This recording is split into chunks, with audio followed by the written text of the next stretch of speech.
Olá, tudo bem? Hoje o nosso bate-papo vai ser com José de Albuquerque. Ele é CEO da Azu Inc., mais conhecido como Buca, não é isso? É isso aí, Cris. Quero te agradecer aqui por você estar nos recebendo aqui, vamos dizer assim, na sua casa, né, na Península, né? Exatamente, para nós é um prazer imenso, obrigado. É um prazer receber vocês aqui, Cris, aqui no nosso estande do Insignia, né, na Península, que é o nosso empreendimento aqui. E é um prazer enorme, estamos aqui pronto para falar. Então vamos lá, a gente tem várias curiosidades aqui. Para quem não sabe, a Península, né, é um bairro planejado da Carvalho Hosking, que fica na Barra da Tijuca, né? Porque como muitas pessoas de vários lugares nos acompanham, então é bom a gente esclarecer. Sim. Mas eu quero começar o programa para você contar um pouquinho do icônico empreendimento À Noite, que fica na Praça Mauá, né, que faz parte, ele está incluído no Plano Reviver Centro da Prefeitura. E a gente sabe que é um empreendimento icônico e vocês, né, estão colocando ele aí, vão devolver esse legado para a cidade, né? Vão dar esse legado para a cidade. Exatamente, é o À Noite, né, o edifício À Noite. Na verdade, o nome do edifício é Joseph Gier, mas a gente chama de edifício À Noite, carinhosamente, em função do nome do jornal À Noite, né, que acomodou muito tempo lá o jornal, mas enfim, o edifício À Noite é um presente para nós, da ASU, né?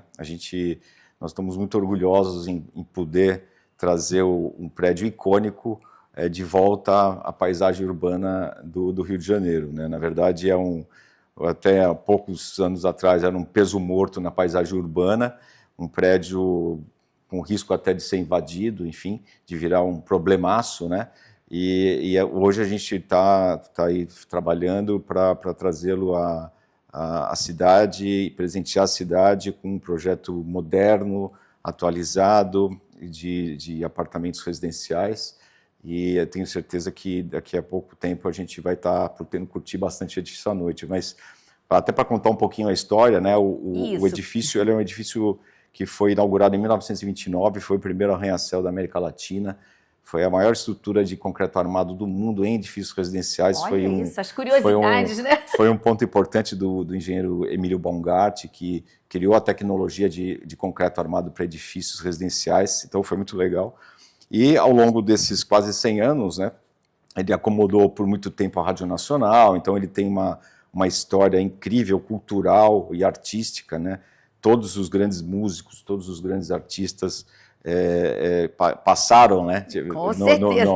Lá passaram no auditório do edifício À Noite. Então, quando você entra no prédio, você sente aquela energia da cultura, da história, do patrimônio histórico mesmo, né?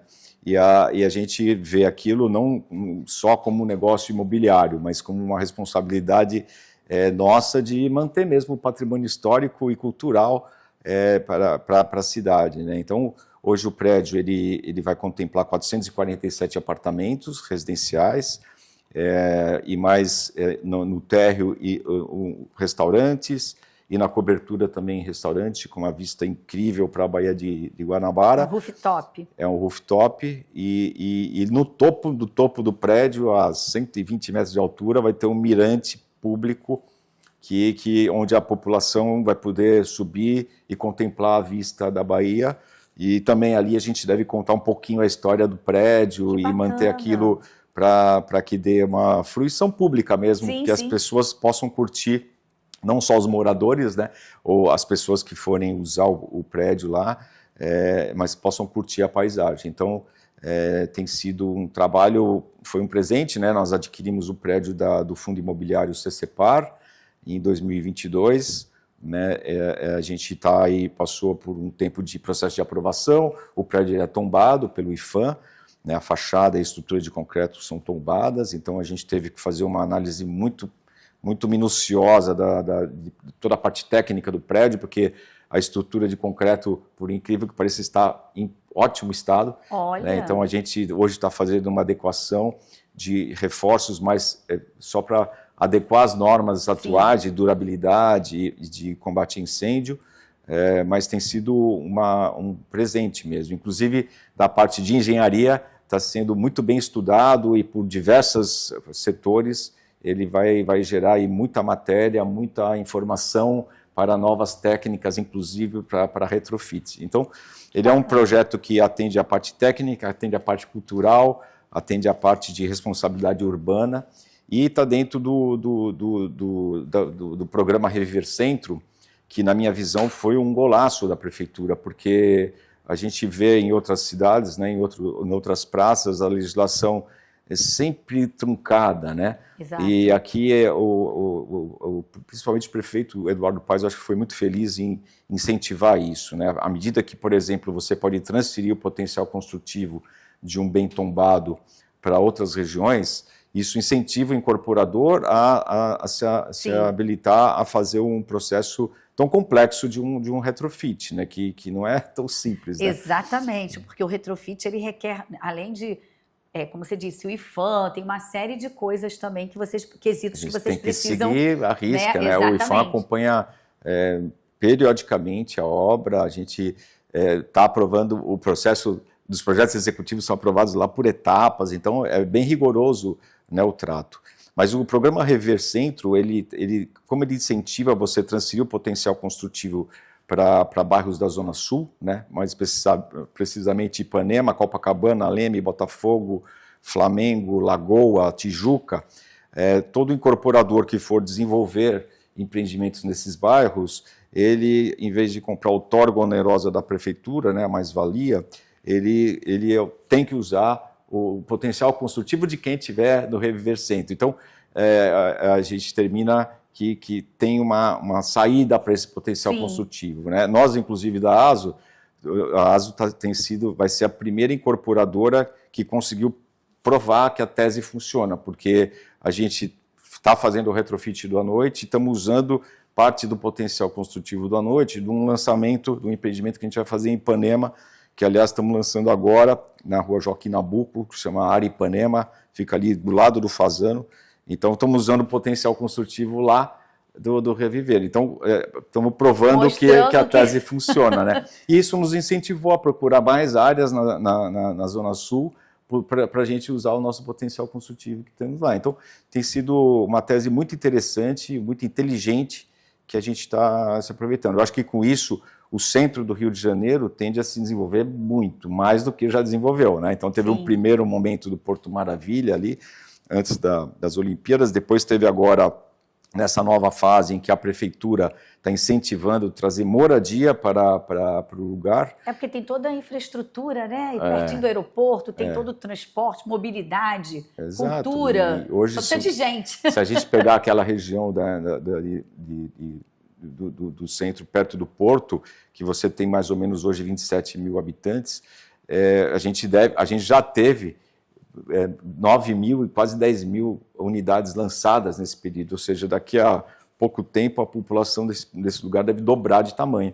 Então, se utilizando do VLT, de toda a infraestrutura que tem ali, né, de transportes, de logística, então a gente acredita que aquela região deve ser mais povoada, trazendo total sensação de segurança, né? A gente tem o Museu da Manhã, que é uma maravilha. À noite, aliás, tem no quintal o Museu da Manhã, o Museu de Arte do Rio e a Marinha, né? Então, é muito legal. E uma vista incrível para a Bahia, né? A vista é incrível para a Bahia. E aí, aproveitando, eu queria falar só mais um pouquinho do à noite em relação, assim, o que vocês encontraram? O edifício estava muito danificado, de curiosidade na parte interna, né, assim, do edifício? A gente encontrou um prédio, assim, ele foi desocupado em 2011, né? Então ele já estava... Passaram diversas autarquias públicas ao longo desses anos todos, né? Então a gente terminou encontrando... Assim, eu acho que o auditório da Rádio Nacional era uma coisa emocionante, né? Então, tanto que a gente vai fazer uma réplica no térreo, num dos restaurantes do auditório da Rádio Nacional, tentando trazer as mesmas características que tinham lá para não deixar perder a identidade. Então, isso eu acho que foi bem emocionante. E eu acho que, assim, é muito bonito de ver, para quem é engenheiro da área tecnológica, a estrutura de concreto, né, a maneira, né, a técnica que o engenheiro Emílio Bongart encontrou para fazer as vigas. Então, são lances enormes com vigas esbeltas, são coisas que a gente nem imagina que naquela época seriam possíveis. Então, acho que foi mais ou menos isso. Não, bacana, porque assim, eu ainda não fui. Espero ir tá lá para ir lá para conhecer, mas eu tive no Glória. né? E assim, é uma coisa emocionante, como você falou assim, sabe? Tá ali, sabendo daqui, o que passaram, quantas pessoas passaram por ali, toda a história. Então, isso é muito bacana. Exato. É uma energia realmente. E aí, pegando carona no À Noite, eu queria que você falasse o seguinte, os estúdios, assim, o Rio, dados do Secov de 2020, se não me engano, para cá, a gente está mais ou menos, foram lançados quase 9.000 estúdios, né, no Zona Sul, Centro e pegando um pouquinho da Barra também. Você acha que essa tendência vai continuar? A gente sabe que a gente ainda está muito atrás de São Paulo, mas isso ainda, a gente ainda tem muito espaço aqui no Rio para esse produto? Total espaço. Assim, primeiro que a legislação clara para a elaboração dos ditos estúdios, né, no Rio de Janeiro aconteceu agora, há poucos anos, em 2021, se não me engano. Então, até então era proibido fazer estúdios aqui, não proibido, mas era quase que inviável fazer estúdios, né, residenciais. Então, hoje a gente está vendo surgir prédios criados especificamente para acomodar estúdios, né? Então, eu acho que é diferente do que tinha já no estoque hoje prontos, são apartamentos pequenos, pulverizados em outros prédios e tal. Hoje em dia, nós incorporadores, a gente está desenvolvendo projetos específicos para estúdios. Então, ali a gente vê uma possibilidade enorme de crescimento desse mercado.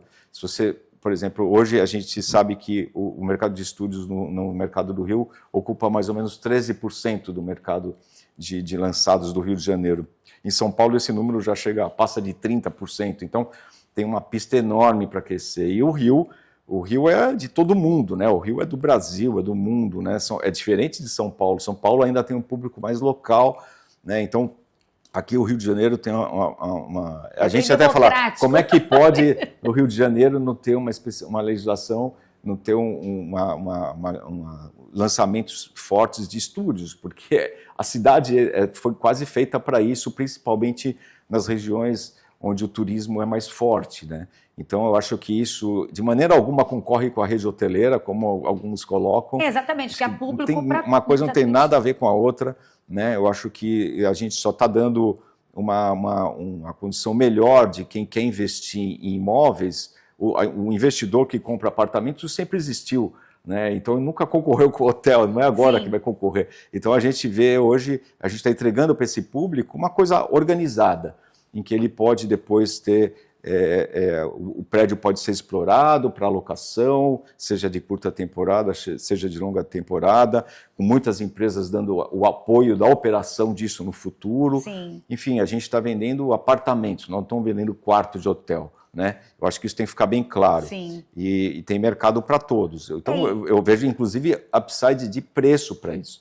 Exato. Era isso que desculpa te interromper, que eu ia falar que é uma forma também democrática para, assim, na minha opinião, né, com as pessoas que a gente vai conversando, e você também é um termômetro para isso, está colocando aqui, existe público para os hotéis, né, hóspedes de hotel, para os estúdios. E os preços também ajudam, fazendo com que mais pessoas possam vir até o Rio, eu acho que usufruir. Sim, eu acho que tem espaço para todo mundo. Hoje a gente está vivendo um dos melhores momentos de turismo no Rio de Janeiro, batendo recordes e recordes e recordes. Então, assim, dá para absorver tudo e de maneira correta e organizada. Eu acho que é isso que importa.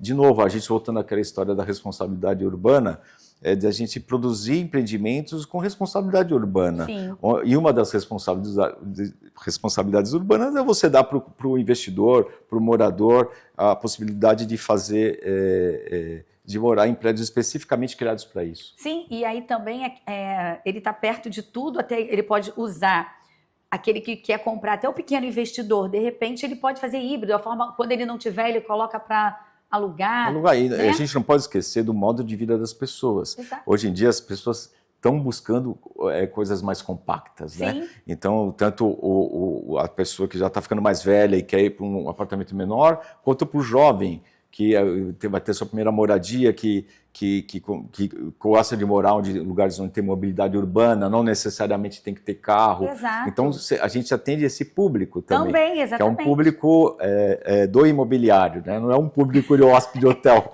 Exatamente. Eu estou chegando ao finalzinho do primeiro bloco, mas eu já quero deixar aqui uma pergunta, eu quero outra curiosidade aqui, para quem está nos acompanhando. Por que a ASO escolheu o Rio de Janeiro? Tá bom. Você vai responder já já. Fique aí que a gente já volta.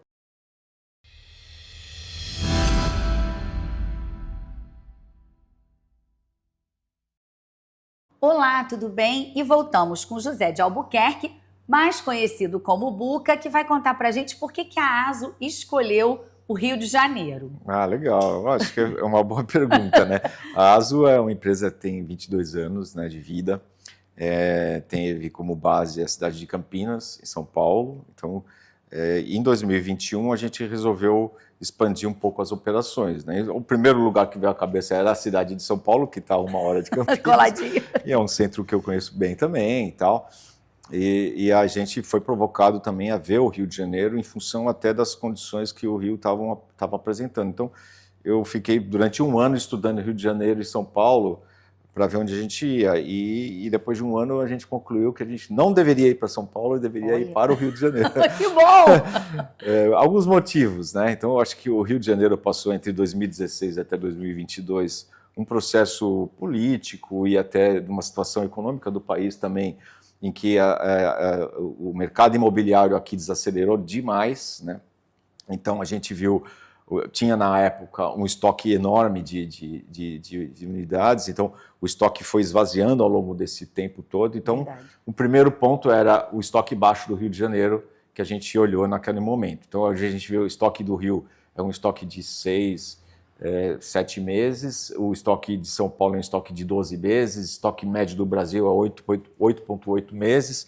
Então a gente viu, bom, tem um estoque lá menor. Em termos de competidores, né, de outros incorporadores, a gente vê São Paulo hoje com todo mundo se estapeando por um pedaço de terra lá, os incorporadores, e a gente viu aqui um número reduzido de competidores, então esse é um outro ponto que a gente atraiu.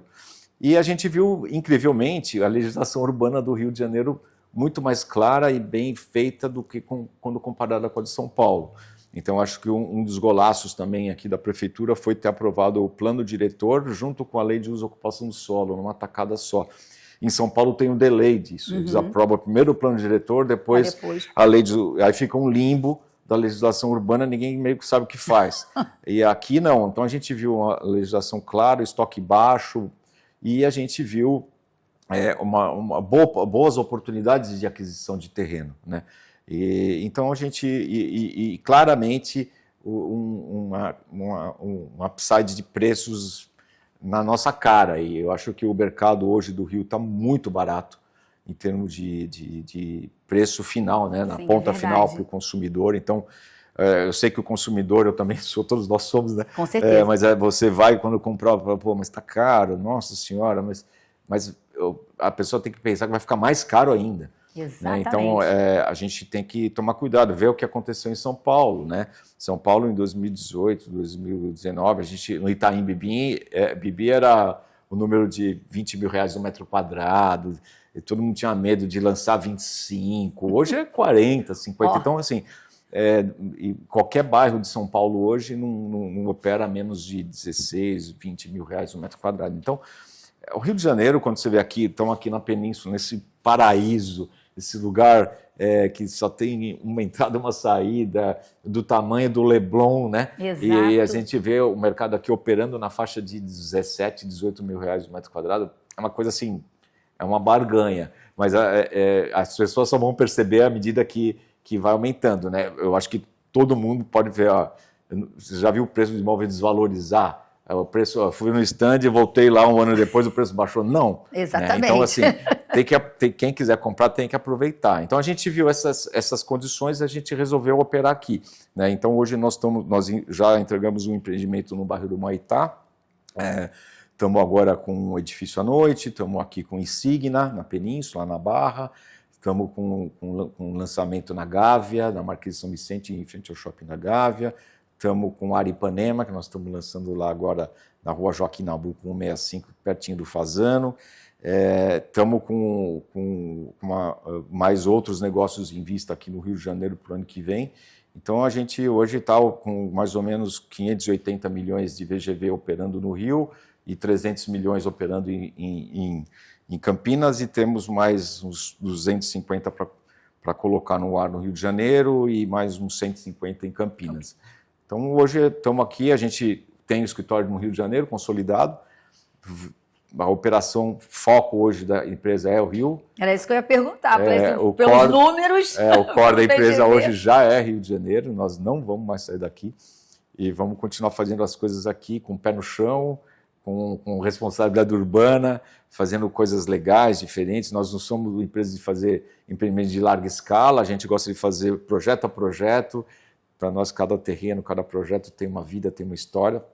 Então, a gente está tentando trazer uma cara um pouco diferente na parte de design, de arquitetura e de conceito de moradia e de bem-estar, que é o caso aqui acho que o Insignia Era isso que eu ia comentar, é diferente, né? O empreendimento é diferente para a Península, né? Para a Península e para a história da arquitetura sendo vista de um novo modo, né? A arquitetura pensando efetivamente como a pessoa vai morar no futuro, né? Então, aqui no Insignia, por exemplo, a gente olhou muito a questão da neuroarquitetura, da geobiologia, da biofilia, através até de uma empresa chamada Casa Equilibrada, que traz esse composto de tudo. Então, a gente concebeu o projeto considerando todos esses quesitos, né? Então, já que aqui no Insignia a gente está mergulhado numa reserva atlântica do lado da Lagoa da Tijuca. Então, assim a gente tem feito para cada projeto, né? Então, agora o Aripanema, a gente trouxe o Quintino Facchi, que é um arquiteto incrível, jovem, foi eleito pela Forbes um dos jovens mais talentosos do mundo. Então, trouxe lá uma característica bem legal, vocês podem conhecer. Isso a gente está tentando trazer a cara da ASO com o nosso jeito de trabalhar aqui para o Rio. E aí, pegando carona, para você falar um pouquinho do empreendimento que vocês estão lançando em Ipanema, são estúdios? São estúdios em Ipanema, são 35 de estúdios, de mais ou menos 36 metros quadrados. Fica na rua Joaquim Nabuco, como eu falei, a 200 metros da Praia do Arpoador, num bairro incrível, entre o Fasano e Fairmont. Então, acho que localização. Não tem porquê, né? Se os dois estão lá, porque alguma coisa de bom tem, né? Estratégica. E é estratégica, e é muito legal, né? A gente até está tendo os primeiros dados aí, 40% das pessoas que passaram lá nesses dias são estrangeiros, então a gente vê como o mercado estrangeiro circula a pé naquela região, né? E curte aquilo, e sabe que Rio de Janeiro é Rio de Janeiro. Então, tem um lugar espetacular, com uma paisagem incrível. Então, por que não ter um imóvel no Rio de Janeiro, né? Se você pensar hoje que ele vai para o estrangeiro, entendeu? Com o dólar e o euro do jeito que está, ele consegue comprar aqui com uma condição muito especial. E outra coisa, com preço ainda que, como você disse agora há pouco, o preço tá para a gente ainda está o nosso metro quadrado. Corre que está acabando, é meio que assim, né? E aí, desculpa te cortar, mas eu queria pegar uma caroninha da Selic. A gente está com a Selic a 15% ao ano, né? Teve a manutenção dela para esse patamar. Isso, no seu modo, né, na sua experiência, isso impacta? Como é que você vê isso? Né? Você acabou de lançar, está falando aí das pessoas, dos estrangeiros, né, que já estão passando por lá e vocês estão tendo esse feedback. Aqui também, o Maitá, que vocês entregaram agora há pouco, vocês têm Gávea. Então, assim, como é que é isso para vocês e, na sua visão, para a cidade do Rio como um todo e o país, né? Com a Selic a 15%. A Selic, a insistente Selic, é 15%, né? Quanto tempo já está 15%, né? Então, eu acho que ela é ruim, né? Resumindo, falando assim, acho que é ruim para todo mundo, né? Não precisa pensar até muito. Mas para nós, produtores, o nosso ciclo imobiliário, para o produtor, o ciclo é muito longo. Então, para nós, para quem está do lado do desenvolvedor, do empresário, é muito custoso isso, porque a gente realmente tem que se financiar para fazer as obras, para, às vezes, comprar um terreno, e o custo da dívida fica muito alto. Então, todo mundo recua um pouquinho, porque todo mundo tem que defender o seu fluxo de caixa, né? Então, esse é um primeiro ponto, o primeiro susto, né? O custo caro do dinheiro para você empreender. Sim. Né? A outra ponta é a ponta do consumidor, né? O consumidor que vai tomar um financiamento com uma taxa de juros nessa escala, né? Hoje a Selic é 15%, se a pessoa for tomar um financiamento num banco, vai estar em torno de 12,5% ao ano, né? Mas TR é alta. Sim. O que o consumidor tem que entender, que ele tem de bom, que a gente incorporador ainda não tem, é que ele pode fazer a portabilidade do financiamento dele no futuro. Então, se daqui a 2 anos a taxa cair e o banco concorrente dele começar a ter um juro de 10%, 9%, ele pode fazer a portabilidade. Então, para o consumidor, essa questão está resolvida, eu não vejo problema.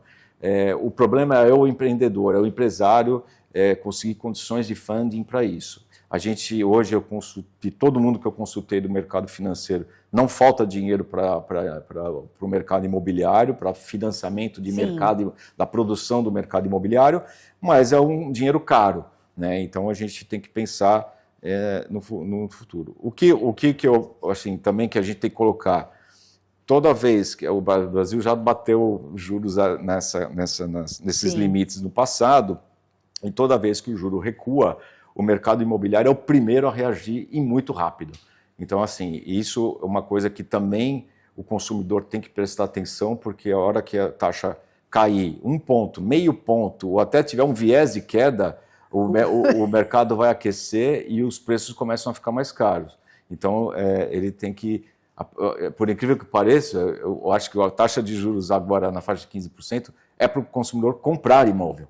Agora é a hora dele comprar imóvel. Porque o valor, o metro quadrado ainda está abaixo, então ele consegue... Tem possibilidade de upside de preço e a hora que o juro cair, vai ter uma corrida para o mercado imobiliário e aí pode ter uma pressão de preços, né? Então, eu acho que ela é ruim, o que a gente está imaginando é que ela deve durar aí até o comecinho do ano que vem, depois começar a recuar e o que eu acho que assim, a gente também entende que chegou meio que no limite de operação da taxa. Mais do que isso, não deve acontecer. O que você acha, as perspectivas, se você puder, né, adiantar alguma coisinha, para o início de 2026?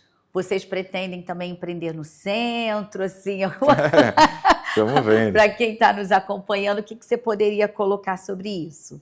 A gente tem sim, eu acho que a gente pegou um know-how de retrofit que a gente não quer deixar para trás. Então, nós temos sim, já não posso revelar agora, mas temos um lançamento. Fica para o próximo programa. Para fazer, pode deixar. Lá na Glória, em frente à Marina da Glória, um prédio icônico também, de frente para o mar, é uma quadra.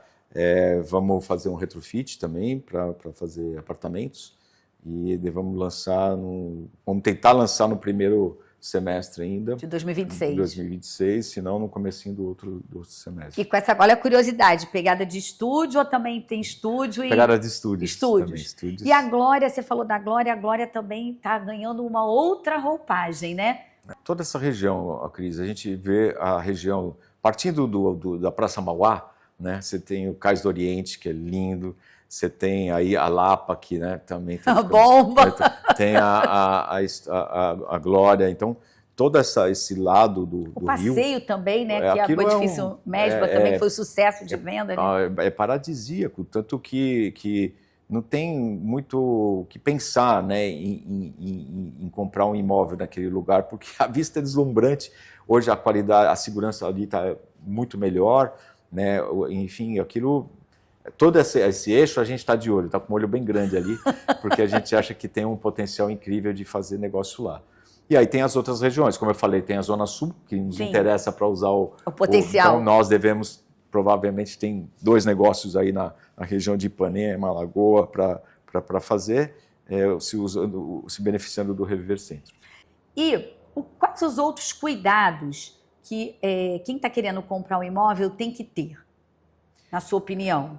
Eu acho que tem que ter, primeiro que, eu acho que hoje o consumidor já está bem protegido com a lei do patrimônio de afetação, né, em que cada empreendimento tem a sua sociedade de propósito específico e é tratado. Mas tem que tomar cuidado sempre na localização, quem é a construtora, quem é a incorporadora, as condições de registro da incorporação imobiliária, enfim, tem que prestar atenção nisso, acompanhar a velocidade de obra, se a obra está acontecendo mesmo. Eu acho que são esses os pontos, né? E também, hoje, as comissões de patrimônio de afetação, né, que acompanham as obras. Então, acho que isso dá o conforto para o cliente, deve estar sempre atento se ele não participa da comissão, e saber o que a comissão está vendo nas visitas que faz à obra, nas interações com a construtora e com a incorporadora, e prestar atenção no fluxo de caixa dele também, né? Tem que ter a responsabilidade Exatamente. também, porque nós contamos com a venda que nós fizemos e com o pagamento dele para a gente também entregar o empreendimento lá no fim. No fim do dia, nós somos montadores do negócio, né? e contamos com os recursos dos clientes, então, para a gente entregar lá na frente. Então, é isso. São esses os cuidados. Bom, a gente chegou ao finalzinho do nosso programa. Eu quero te agradecer mais uma vez por você ter nos recebido aqui. Prazer imenso. Bom, ficamos por aqui. Espero que vocês tenham gostado e até a próxima.